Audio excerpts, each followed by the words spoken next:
Monsieur Barbe à Papa et la montagne de douceur.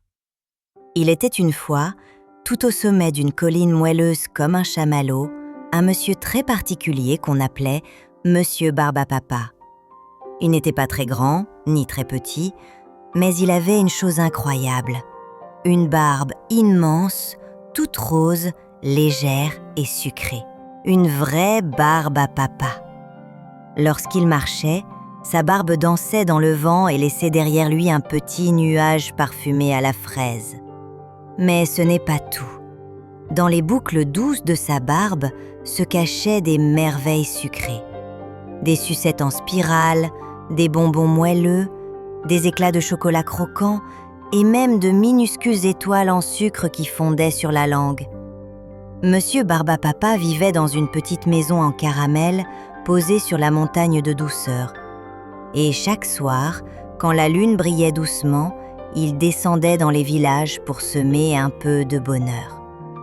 Il ne parlait presque jamais, mais il écoutait avec son cœur. Lorsqu'un enfant pleurait, lorsqu'un sourire se cachait ou lorsqu'un câlin manquait à l'appel, pof, Monsieur Barbe à Papa apparaissait.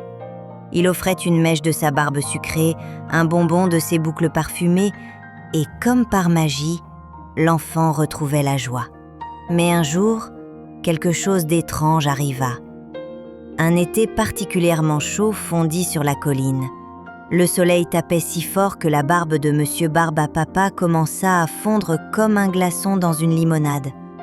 Ses bonbons dégoulinaient, ses sucettes collaient, et plus aucun nuage rose ne le suivait. Il s'assit tristement sur un rocher en réglisse, la tête basse. « Je ne suis plus magique sans ma barbe », soupira-t-il.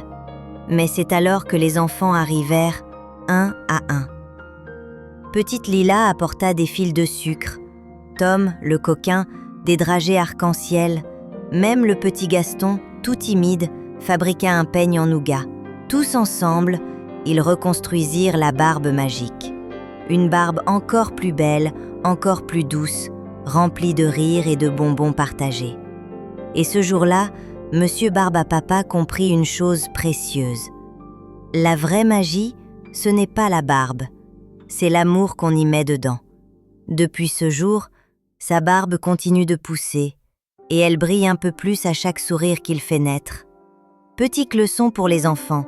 Parfois, on croit que la magie est dans ce qu'on possède, mais la vraie magie, elle est dans ce qu'on partage avec les autres.